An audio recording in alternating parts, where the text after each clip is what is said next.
right, guys. So I get a lot of people always asking me about what businesses to go into.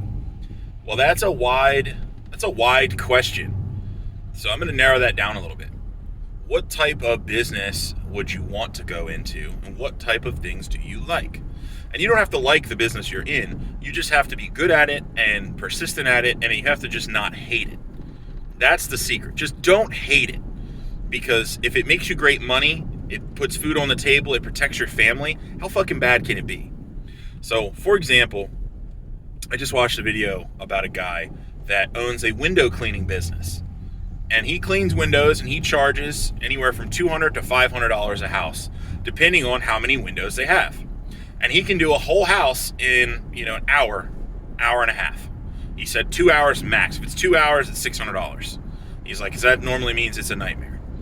And I said, wow. And he goes, yeah. And I'm like, so how do you get clients for this? He's like, I just door knock neighborhoods or, wherever.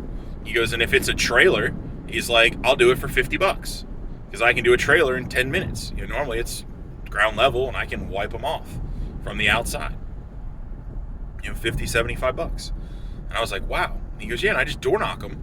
And he's like, normally, if I make a bunch of sales in a day. And I'm like, well, how many sales do you normally make? He's like, depends how much I want to work. And I was like, it hit my brain and I was like, wow.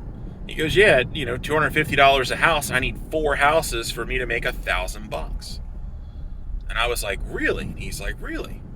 And I'm like, so how fast can you sell them? He's like, normally if I do one neighbor, I'll have the other neighbors before I'm done. I'm like, what do you mean? He goes, they'll ask what's going on or I'll just ask them what their neighbor's name is, and I'll go over and door knock them and say, hey, I just cleaned Sally Sue's windows. I'm going around doing it for $250. It takes about an hour, and I'll get up on the ladder on the roof, and I'll clean them from the outside so you don't have to do it. It's really good for the window. It's really good for your house, and it saves you from having to do it. He's like, you'd be amazed how many people will spend that money because it's something that they don't want to do. I'll clean the cobwebs off, and I'll wipe it down. I use good chemical and I use this, and I seal it. And I'm like, wow. And he goes, yeah, dude, it's awesome.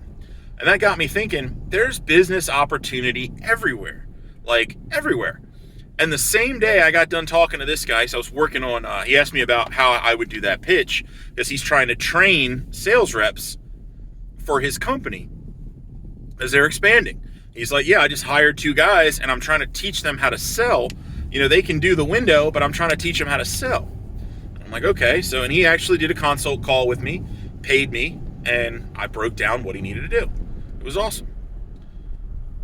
So my point there was there's business everywhere. And then that same day after having this consult call, I was going to Costco, which everyone, loves Costco. It's awesome.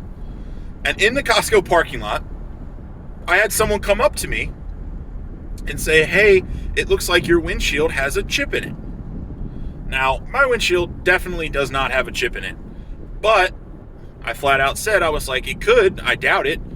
And the lady looked at it, and turns out there is a little tiny chip in my windshield in this really wild little spot that I couldn't see, but she had a little device and a tool, and she actually wiped it and cleaned it and said, look, there's the chip. And I was like, damn, there's the chip. I couldn't believe it. Honestly, I thought she chipped it somehow. I was like, how did you manage this? How'd you do this wizardry trick? But anyway, she then was like, imagine if I could get this fixed for you at no cost. And I said, well, it's just such a little chip that I couldn't even see it. I don't think it's a big deal. She goes, it doesn't matter. What if you could get it fixed for free? And I said, how is it possible that I get it fixed for free? She goes, this looks like a nice vehicle. Do you have auto insurance? I said, yeah. She goes, do you have the policy handy? And I said, no, which not true. She knew I was lying too. She was like, normally people keep them in their glove box because if you get pulled over, it's a criminal offense. So I'm sure you have it on you. And I was like, damn, that was smooth. Well, it turns out somehow she calls the car insurance company and they'll pay for you to have this glass fixed. And she had her iPad out and she was like doing the thing. And I ended up getting out of it because I wouldn't feel comfortable with that in the Costco parking lot. I didn't want to sit there for 20 minutes. But ipso facto, she literally was basically car knocking me to sell me windshield repair on my damaged windshield, which to be fair, if it would have been a bigger chip or a visible chip, I probably would have done it. I liked the pitch. I liked the lady. She was very nice, and she was very, like, knowledgeable. And she was like, yeah, your insurance will pay for this at no cost. Normally, depending, we can get it scheduled for you either today or tomorrow, or sometime this week. What works for you? And I was like, wow. She goes, they'll come right out to your house. You don't even have to be there. And I was like, well, I'd like to be there. She goes, we recommend that you're there.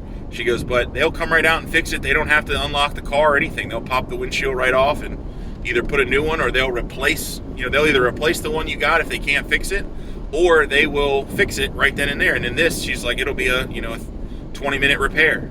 And I was like, wow. She goes, yep, they'll clean it, they'll pressure seal it, they'll pump the new acrylic into it, and then it will harden clear as a bell, and it'll be like it was never there. And I was like, wow, like, that's awesome. She goes, yeah, it's really cool. And the whole time I was thinking to myself, this is really cool. But she's door knocking me, and I was like, how much do you make from these? And she goes, it depends. It could be anywhere from 50 up to $500. And I'm like, holy shit, like, that's a big spread. She goes, yeah, it all depends, volume and how many we sell and what they need to have done and da da da. And I'm like, that's crazy. But my point of this video was there's opportunity everywhere. Keep your eyes open and look for businesses that you might want to run or might want to be part of, but you're not afraid to do the base level work so that you can get up to a point where you can start hiring people, because you're going to be the one doing the base work. If you don't like the base work, don't get in the business. It all sounds good to own a trash company until you're out there hauling fucking garbage and being like, man, I smell like shit, this sucks, I don't want to do this. Well, you're going to have to do that for some portion of this, unless you just have enough money that it doesn't matter, which in that case, you're on a whole different level. This video doesn't apply to you. So get out there, sell something, subscribe, give me a like, thumbs up. It doesn't cost anything, and it helps me with the YouTube algorithm.